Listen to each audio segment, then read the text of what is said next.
देखण रेखीव बांधा कुंकू लावले भाळी नाकात नथन गळ्यात डोळं अंगात ताटली चोळी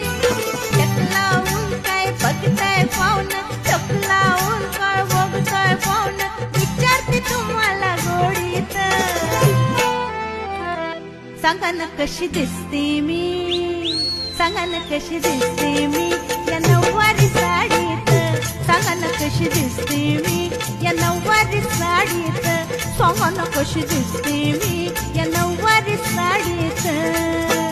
गोरी गोरी खोल बघा चंद्राची खोल बघा चमचम करते या साडीत गोरी गोरी खोल बघा चंद्राची खोल बघा चमचम करते या साडीत सांगा ना कशी दिसते मी या नऊवारी साडीत बोला ना कशी दिसते मी